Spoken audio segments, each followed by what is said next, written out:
Hi, and welcome to The Bright Balloon, a podcast where I'm sharing bright ideas for your balloon business. My name is Sarah Meyer, and I'm a balloon business owner like you, and I love the creative side of what I do, but I really love the business side, which seems to be the part where most people struggle. So I'm here to help. Each week, I'm bringing you an episode full of bite-sized tips you can use to make improvements in your business. I want you to make more money, eliminate stress, and learn along with me as we grow our creative businesses together. Welcome to The Bright Balloon, presented by 17 Hats. Hello and welcome to today's episode. This might be one of my favorite interviews of the entire year. I am chatting with Yanira, or Janita, as I have recently found that's how you actually pronounce her name, but so many of us call her Yanira in the industry. And she is the final interview in this curated month brought to you by Let Nicole Help. And she was one of Nicole's clients. We're not going to go too much into 17 Hats in this episode, but we are going into systems and how bookkeeping and keeping detailed records can really help with the sale or the transition of your company, because that's what we're talking about. So Janita took her business and basically moved it many states away. So she relocated, not just a town over or 15 minutes to a new location. Like, she literally left her business behind and restarted in a new state, in a new city with hardly any connections. So it was just a really interesting interview to talk about how she kind of negotiated and sold her client list and then kept her business and website and started in a new area, knowing what she knows now. So she wasn't starting from zero, but she was starting from the beginning. So it's a great interview. I'm not going to keep rambling because you are going to love it. I know that.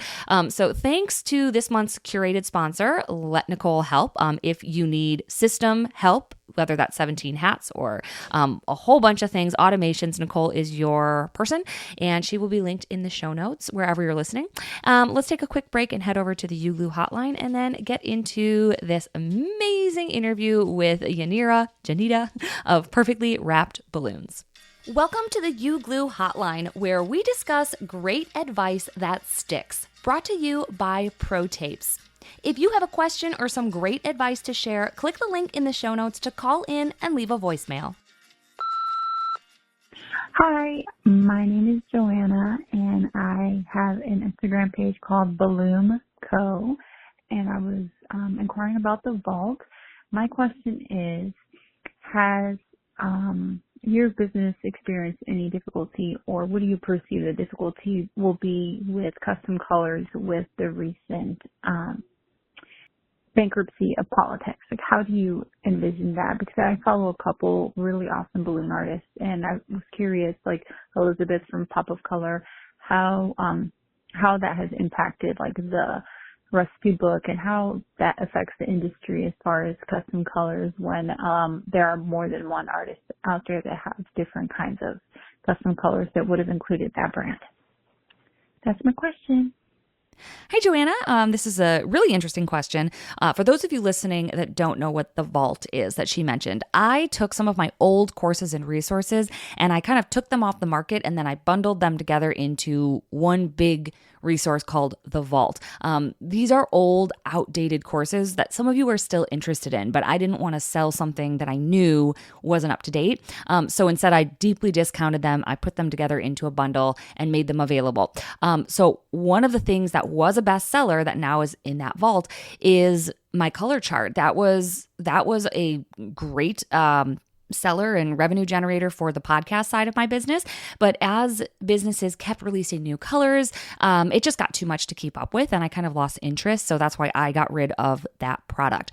That was long before Qualitex went under. So, that's the majority of the colors that not only are on that color chart, but personally that I use as a balloon business owner. So I would say it hasn't impacted me on like the podcast, the Bright Balloon side of my business, but Qualitex and those colors not being available, it really impacted my balloon business because I was mostly Qualitex. So I am in the process of switching over. I have color portfolios to try to learn the new color names of the different brands. It's kind of been fun testing out some new brands and colors. It's kind of opened me up to some of these colors I didn't even know existed. But one of the ways that I keep my business really lean and profitable is by having a very narrowed in, limited color chart. And I'm just kind of having to relearn and rebuild that. So I can't speak to some of the other businesses that you mentioned that also offer like a color chart based product, but I would imagine that it's hard. We're all kind of changing and evolving as our industry changes. And sometimes it's just as hard to keep up with the new stuff as it is to keep up with the old stuff that's no longer available. So yeah, I Qualitech's going under threw a huge wrench into my day-to-day business, but like everyone, I'm learning and evolving and growing. So thanks for asking that question. Pro Tapes is a leading manufacturer of specialty tape products like Pro Gaff, Pro Artist Tape, and our favorite balloon tape, U-Glue, which helps you create amazing balloon arrangements and decorations in less time. You can save 5% on U-Glue when you buy directly from Having a Party using code BRIGHT at checkout. All right, welcome to this episode. Yanira, I've been calling you Yanira for like 4 years, like a dummy, but that is not your name. I'm so excited to chat about this huge physical move that you made to your business. Before we jump in, go ahead and introduce yourself. Hi, Sarah. And hi, everyone. My name is Yanira Colon, and I'm the owner of Perfectly Wrapped Balloons in Charlotte, North Carolina. And that's new. Yes, It used to be 15 months. Okay. I started the business 5 years ago, and I've been in Charlotte 15 months now. Okay. So let's rewind and talk about your old business. Let's start from the beginning. Where did the name Perfectly Wrapped come from? So actually, maybe we rewind a little bit. In 2010, I was living and working in New York City, a corporate job in the apparel industry. And my husband had the opportunity to take a role with his company in India. So we moved to India. I left my corporate job and became kind of a stay-at-home mom. Very soon, I realized I needed something to do professionally.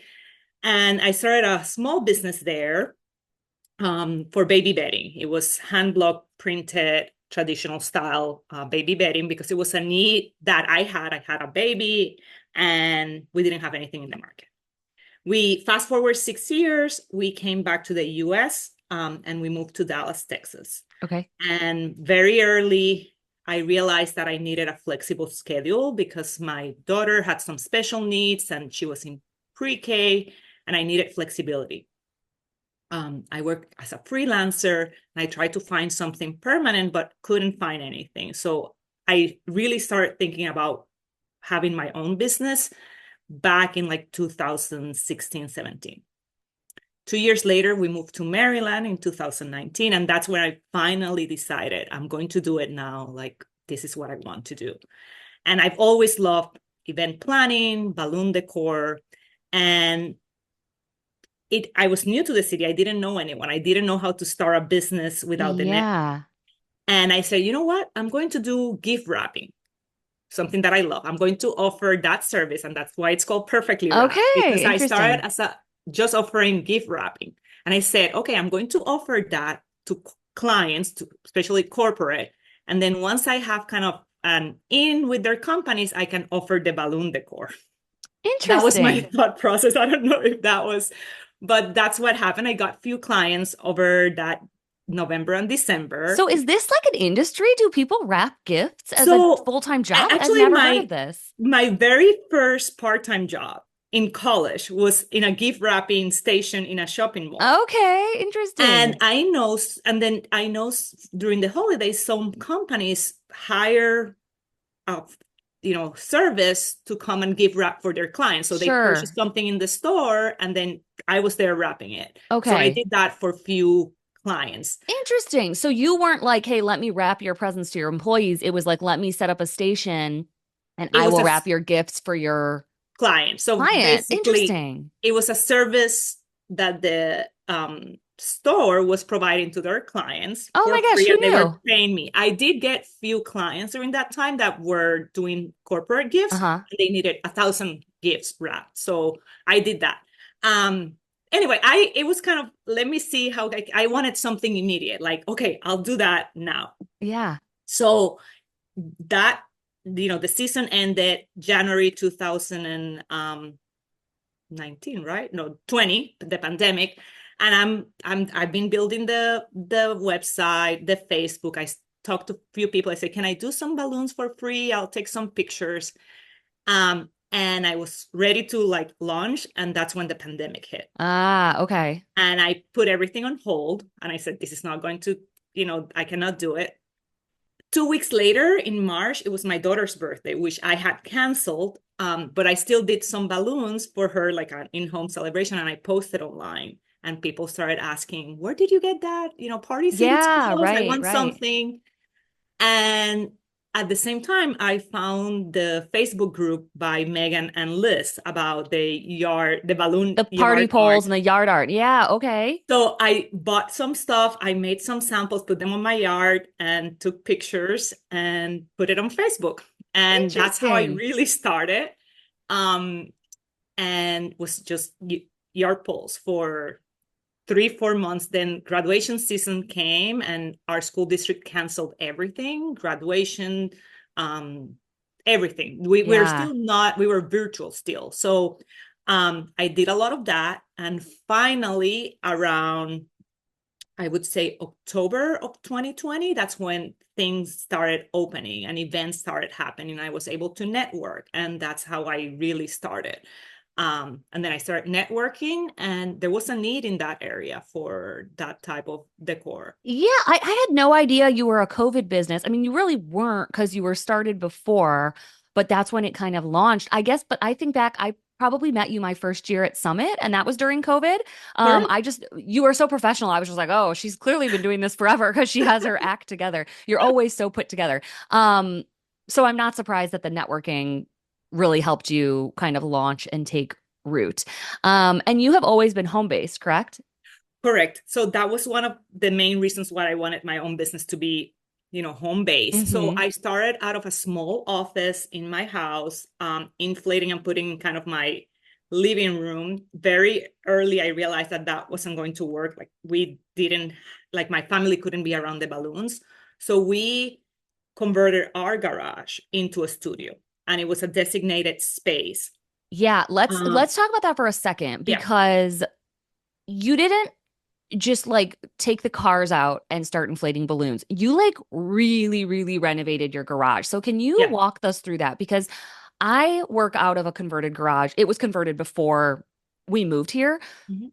but I don't think people quite understand how much you can really make a garage work. So like what are Mhm. the steps you took to make it workable? Yeah.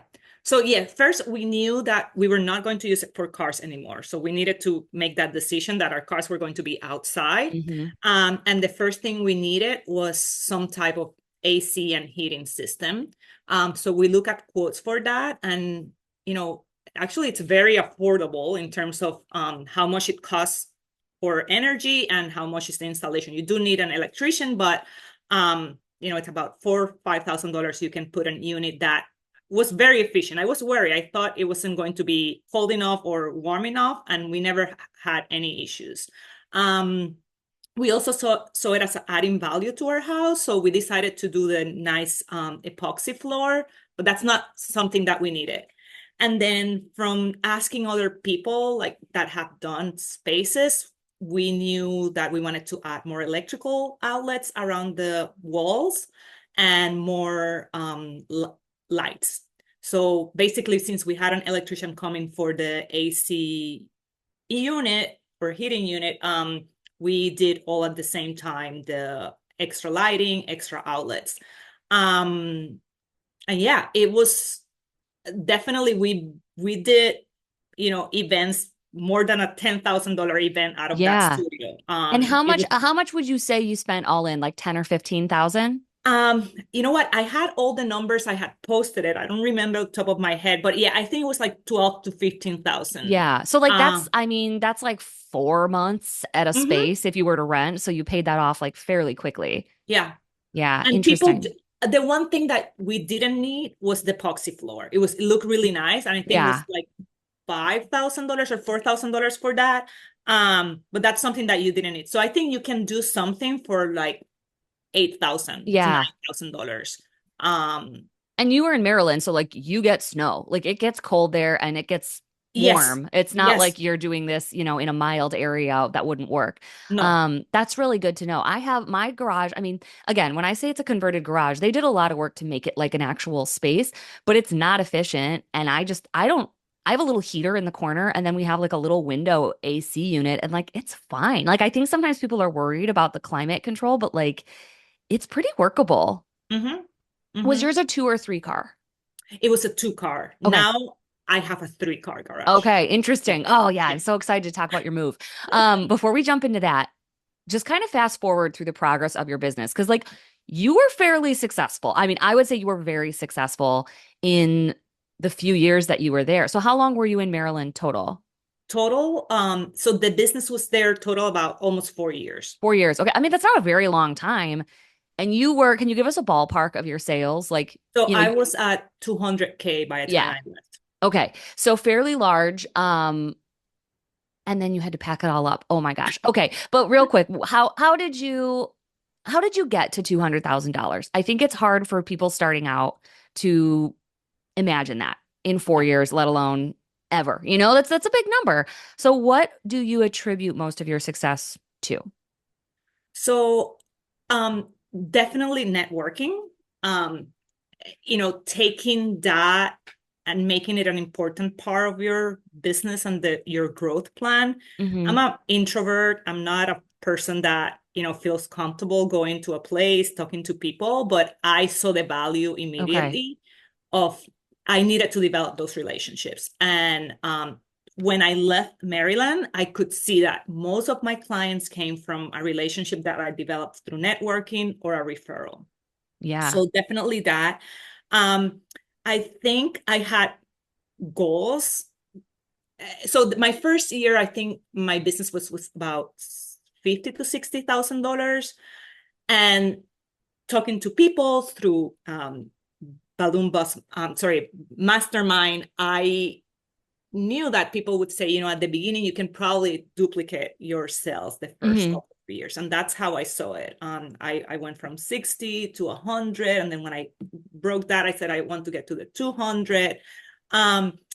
And definitely for me, it was the corporate. To get to those numbers, you Yeah. needed those big corporate jobs. Having the $5,000, $6,000 jobs. Yeah, and the way I think you get those corporate, it's networking. Yeah. Yeah. And then, I mean, it's really interesting because you had to do it all again. Like that's where I struggle. Like I still feel like I really remember being new. But then when people ask me those questions, like, well, what did you do to get your first corporate client? I'm like, I don't really remember. Like I know some things, but I can't really clearly remember. So when you were at the Glow Retreat talking about completely starting over, I was like, I don't know that I would know how to do that. I think I would give up because I would be frustrated.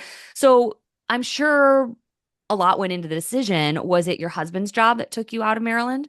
Yes, correct. So it was my husband's job, and you know, it wasn't a hard decision in the Interesting. sense, of we thought it was better for our family. It was going to be, we just thought whatever it is, it's going to be a good thing.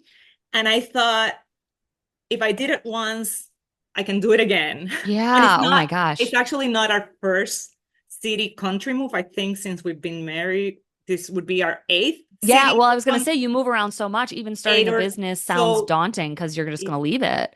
Yeah, so I was not afraid of the move. I knew it was going to be hard. Yeah. Maybe I underestimated how hard the first few months.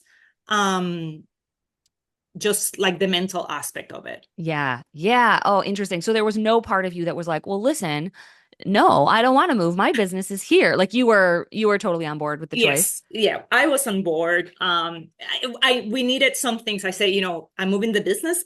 It's not like I'm putting it on hold. I'm literally starting work again next day when I arrived there. So I needed to have the place Yeah. the space in place. I needed to have things in place. So Did that go into like did that factor into your house hunt? Were you yes, like, we absolutely have to have the garage? 100%. Did you get a Yes. bigger garage? Your 3 car now?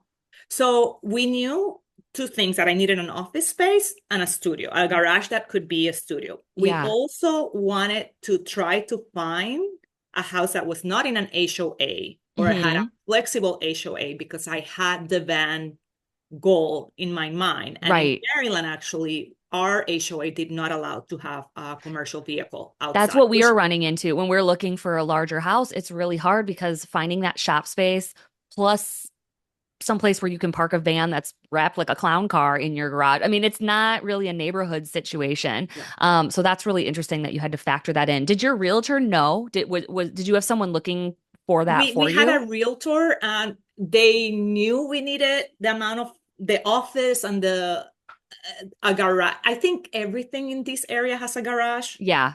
We were not looking for a 3-car garage. That was a bonus. Okay. And how we made the decision was that actually this house only had space for one office. My husband also needs a home Mm. office. So because it's a 3-car garage, the trade-off was that actually one side where I'm right now, it's my office. Oh, so you So get the whole yeah, so garage the still? way it's, I'll show it to you maybe after, but the way Yeah. it is, it can have a little bit kind of division between the 2-car part and the 1-car. So in the 1-car, it's where I have more of my what I had in my office, and I still have more space. Yeah, that's So interesting. it worked out. But yes, definitely we made this, and immediately. So this actually was a new construction, and it took about, by the time we made the offer and bought it and the time we moved, it was about 6 weeks. So during that time, we had someone come, put the AC unit here, add some lighting, and do all that. So it was Okay. ready when I moved here and brought the boxes. It was already done. That's amazing. Very cool. All right, let's take a break and then I want to talk about selling your business or not selling your business and some of the thought process that went into that. Are you ready to take your balloon business to the next level? Look no further than Having a Party Wholesale, your ultimate destination for all things balloons. Having a Party Wholesale is on the cutting edge of new products that will wow your clients, from top brands like Tuftex, Jamar, Anagram, Ellie's, Sempertex, Premium Conwin, and introducing Brookloon, a new balloon line created by the Having a Party family. They've got the widest selection to fuel your creativity. Join the successful league of professional balloon artists who shop at havingaparty.com. All right, welcome back. You're moving and you are taking your business with you, sort of, but you had a lot of, I don't know what the right word would be, like equity. I mean, clients, you like the clients, and I would imagine your website location. Like, well, like what did you think about in terms of selling your business versus starting over from scratch? Like, what were you taking with, and what did you know you couldn't take with? So the decision to move was not something that we were looking for. So it's not that I had planned to sell the business or was planning or was building the business to sell it. So it Right. kind of took me by surprise. So I wasn't ready to sell it. I knew that I wanted to take it with me. I knew that I wanted to keep it the same website and everything. So I never thought about selling perfectly wrapped balloons. However, I did have a good clientele list. And my top clients were repeat clients. They Mm-hmm. were, I was doing 4 or 5 jobs for them during the year. Um, so I started looking at options, and I actually ended up selling my client list, basically.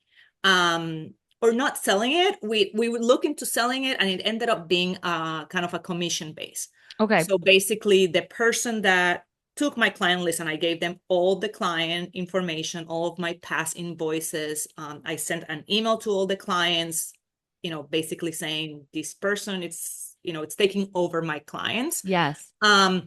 And she basically pays me a percentage of the job. And we did the contract for 2 years. So for Okay. 2 years, I get a percentage of the jobs for those clients that were existing clients, or I still get calls. Oh, Um, yeah, right. yeah, so anything that I refer to her and it turns into a job, then I get that 20%. That's great. Okay. So let's sit on that for a little bit because I Mhm. love that deal. I think that's the most realistic deal anyone's going to get unless you literally have a brick and mortar turnkey situation with a manager running your whole business. Other than that, I think it's a very hard business to sell. Mhm.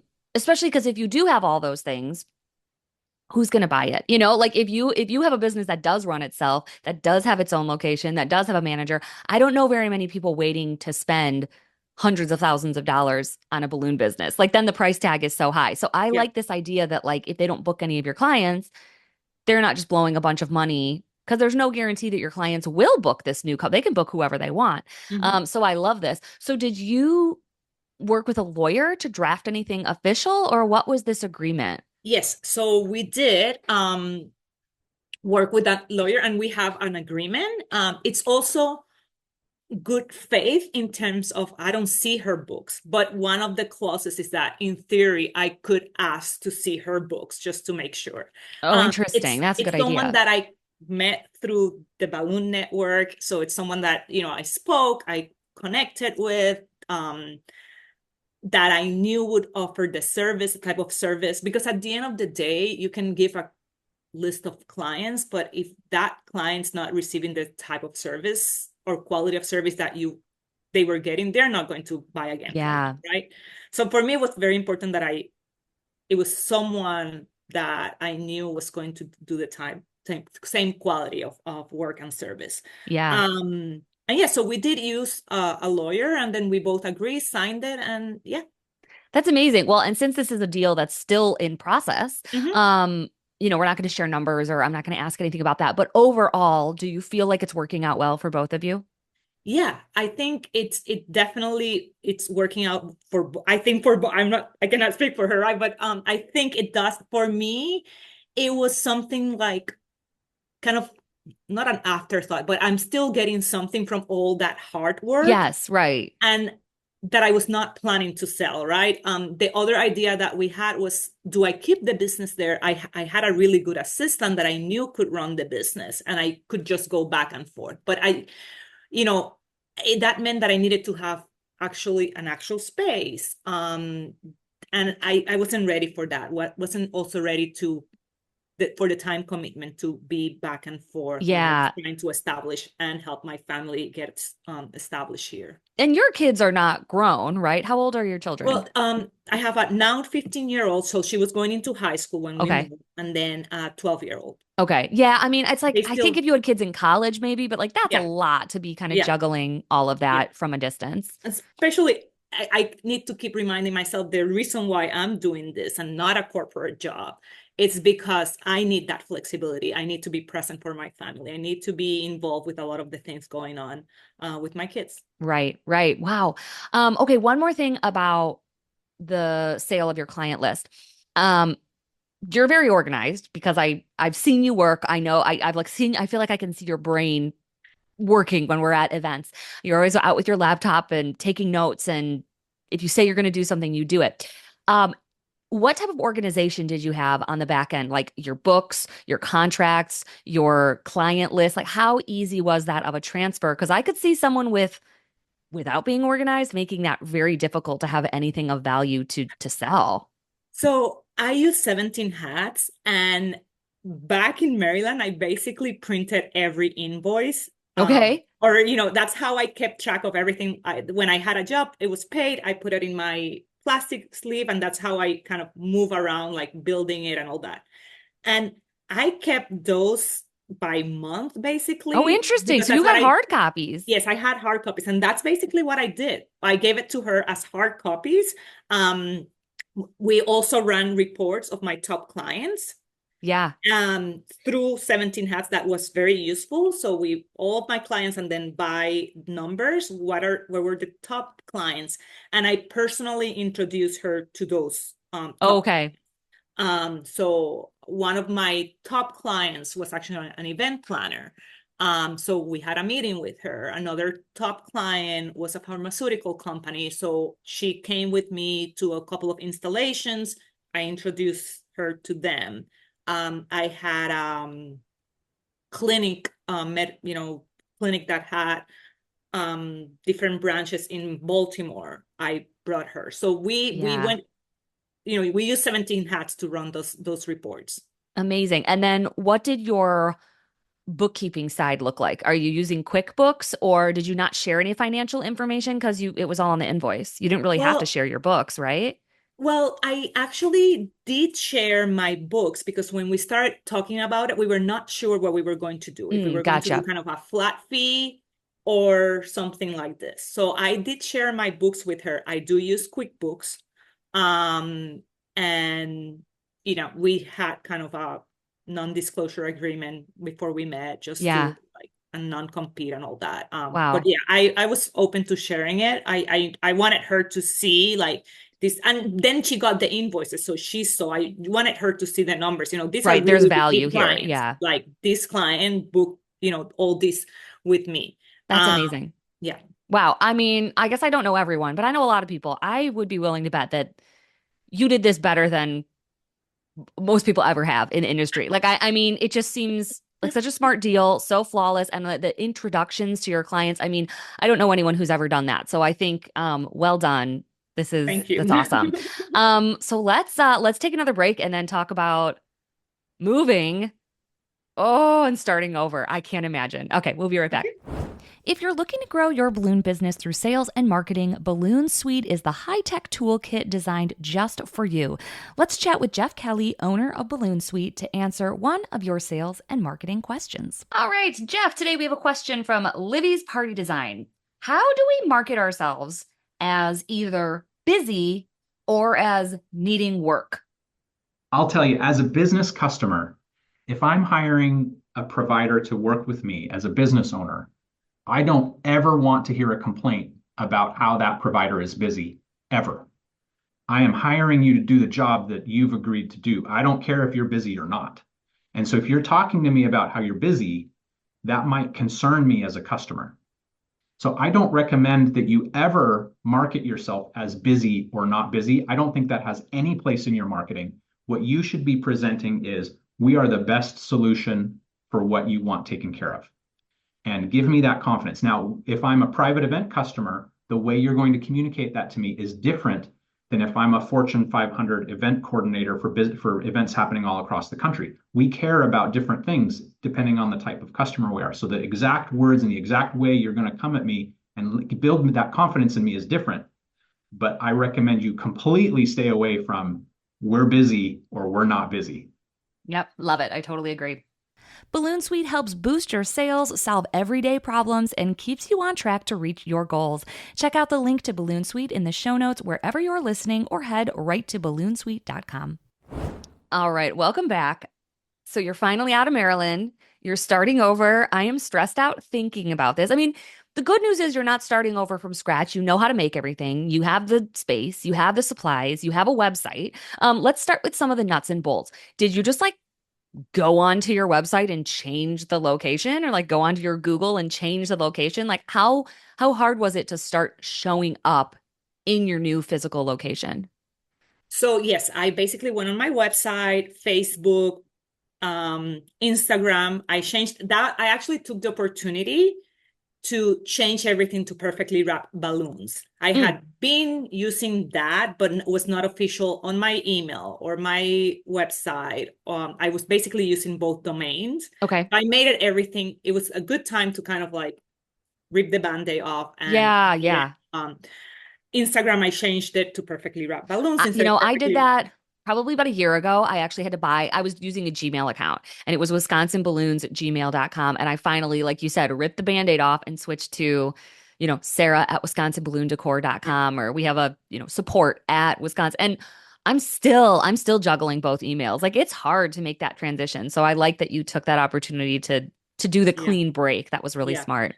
Um, and so we did that. And then Google has been the hardest, and still to this date, Mm, I haven't really figured it out 100%. We, towards the last year of our business in Maryland, we got a lot of traffic from Google. okay.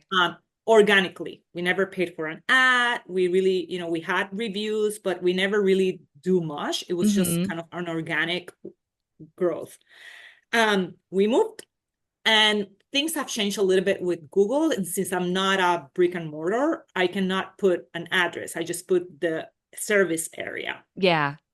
And that's proven very difficult. I Oh, still today, I don't show in a lot of searches. I talk to them, and I get calls all the time.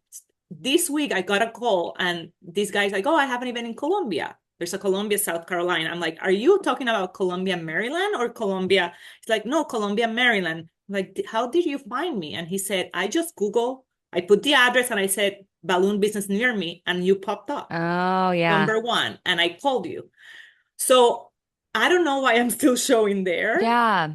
It's very difficult. I hire people to help me with this, but it's it's still not 100% solved. So Yeah. um, I'm not using Google, the way that I'm not relying on that Yeah. the Which way I is used to. crazy because like I rely mostly on Google. So Yeah, I mean, that's really frustrating. yeah. Oh my gosh. And then I just don't even know where to start because I don't know where you would start. Like you get there and it's like your first day at your new house and you're like, well, time to pound the pavement. Like, what did you do? So basically, I I said, okay, I know enough that I want, what are the clients that I want to go after? Yeah. So similar clients of what I had, it kind of like categories. So I Well, you were had, at the retreat and I was heavy into pumpkin plan and we yes, were trying to identify your pumpkins exactly, and you were very focused. Like I had pharmaceuticals, I had this, I had that. So did you find exactly. those? Did that work? Did you find those people? So it worked for some. Some I'm still working on them. Mm-hmm. One of my big clients was University of Maryland and John Hopkins. I have not done anything for universities here. I'm still working on that. Mm-hmm. Another big market for me was the mitzvah, bar mitzvah market. I've done few, but it's definitely different here than it's Okay. up north. Budgets that are smaller, people maybe do not put so much into the party, more into the actual service. And Yeah. so I definitely, the first thing that I did was connect with those event planners that are And in how this did you area. do that? Like what were you using? Email or in-person events? So for that particular group, I actually have one friend here in Charlotte that I knew from our life in India, Oh wow. and they actually are Jewish. So because I'm not Jewish, it's hard to get into that community. Sure. But she introduced me to the event planner that was actually planning her daughter's event, and I was going to do balloons for her daughter. So I got that, and then I reached out. I just, you know, search in Google event planners for mitzvah, and there was one more. I reached out to her, and then interesting story. The other big planner here, it's a good friend of the planner that I worked at, was my top client in Maryland. Really? So when she found that I was moving, she's like, "I need to introduce you to my friend." That's So amazing. she introduced me to her. She's one of the planners here. She is going into retirement soon, so she's not as busy, but she knows all the right people. Yeah. Um, that was a coincidence. In terms of, for example, universities, it's cold calling. It's hard to find networking events where they attend. Yeah. So it's been a lot of cold calling. Hey, going to the university, getting business cards, trying to go on the website, finding numbers. And I just send emails, sometimes call, sometimes I hear back, sometimes I say, email back, "Oh, we already have a balloon supplier, but thank you." Yeah. Then another thing was that I was very involved with was Visit Howard County, which was our county. So I found what was similar here, Visit Charlotte. And that for me was also about networking with other vendors, because Hmm. that's another thing that I needed. It was so get to know other vendors, because as you know, people ask you for referrals, and that's very important to like build Yeah. that relationship.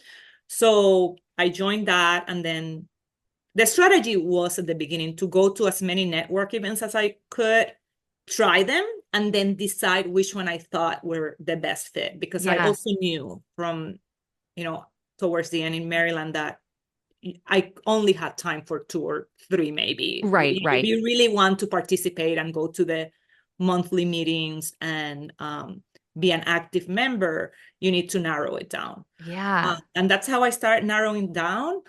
Um, What about other balloon companies? Like, what mhm, is it saturated there? Or, I mean, there's a lot of people in Charlotte. It's a huge, yeah, I didn't realize how huge of a city it was until I flew into the airport and I was like, yeah, whoa, what am I yeah, missing here? But there's also several pretty well-known balloon artists. Were yeah. you welcomed? Did you approach them? Were you given the side eye because you already had a business? I would think you'd be a lot more threatening than someone who's starting from scratch. I'd be No, threatened by you. Please don't move I here.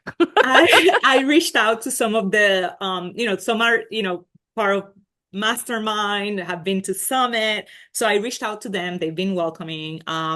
I Some of the people that I also knew from mastermind that are here have helped me with events. So yeah, it's I definitely wanted to reach out to the people here because in Maryland I also had that support. So in Hmm. general, people have been welcoming, Good, good, and I've used them for help in terms of getting things, and so yeah, that was good.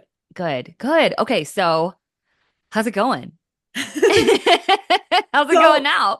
yeah, so actually October, September, since September when things start picking up, it has been very good. Good. Consistent. I think things are finally kind of falling into place. I would say that it probably takes about a year and to get those referrals, because that's what I'm seeing now. Most of the people that are coming to me are referrals. A hotel referred you to me, or another vendor, Yeah. which I feel that usually with those referrals is where you get about 90% closing Yeah, right. rate, Exactly. They've already that decided they're going conversion to they use you. already. So I'm doing, I would say 90% of what I'm doing, it's corporate, Okay. just because that's the networking, that's what you do, right? Corporate. Yeah. Social, it's I really haven't met a lot of people, so hopefully that will grow, or from those clients, then they refer me to social events.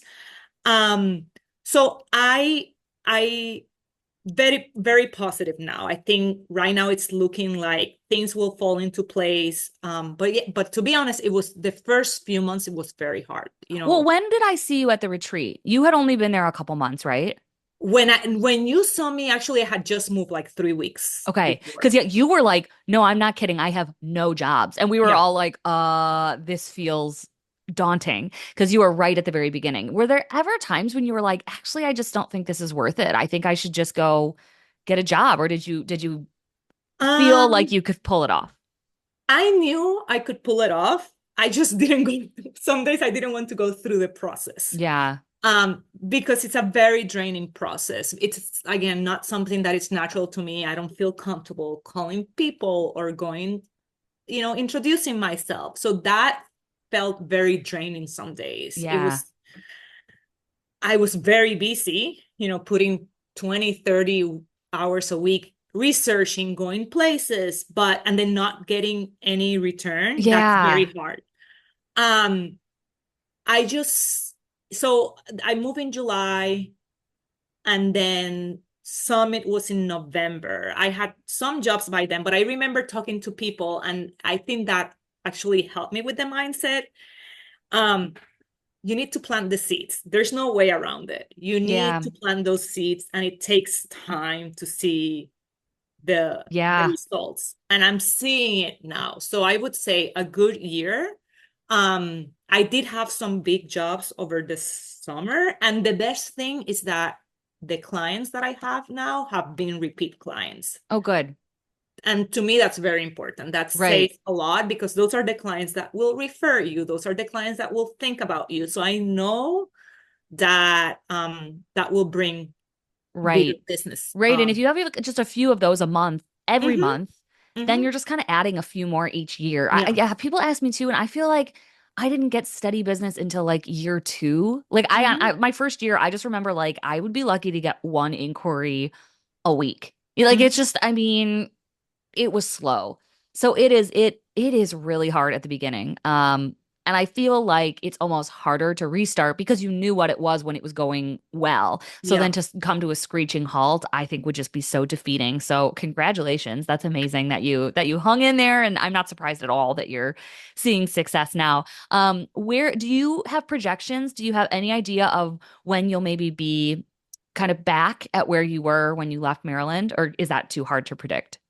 I think I want to see how the next months are in, the end of the year, because it's also a different maybe flow, which I'm Hmm.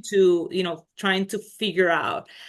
I'm thinking probably 2026, it's Okay. will probably be at the same level as when I left Maryland, maybe Yeah. a little bit higher.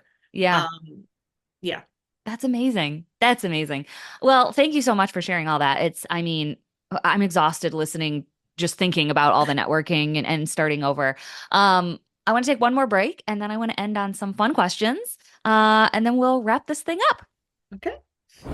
Before we wrap up this week's episode, I wanted to let you know that the 2025 Bright Balloon Business Planner is now available on Amazon.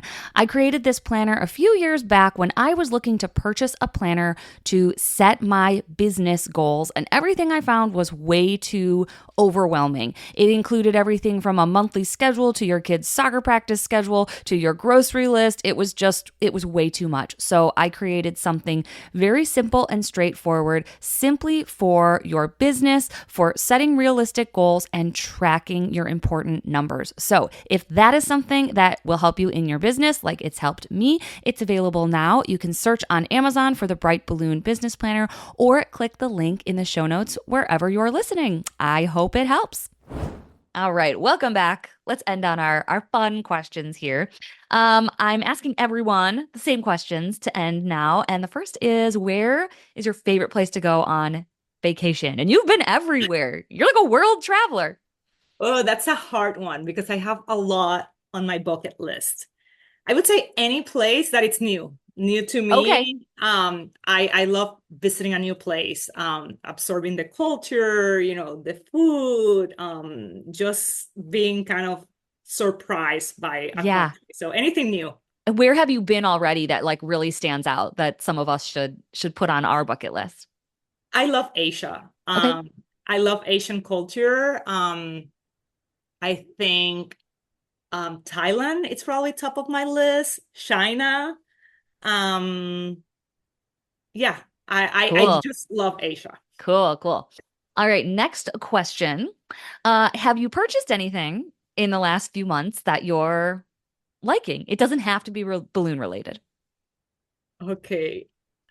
I got kind of those personal smoothie makers. Oh, sure. Yeah, I try to drink smoothies and I usually use my Vitamix, which is big, and I have to take it out and all that. So I bought this personal thing I saw online, and I'm like, oh, it's not going to work. Doesn't Yeah. have like the power, but it's actually very good. Use it almost daily. So Nice. it was one I of know those that exactly which one you're talking about. I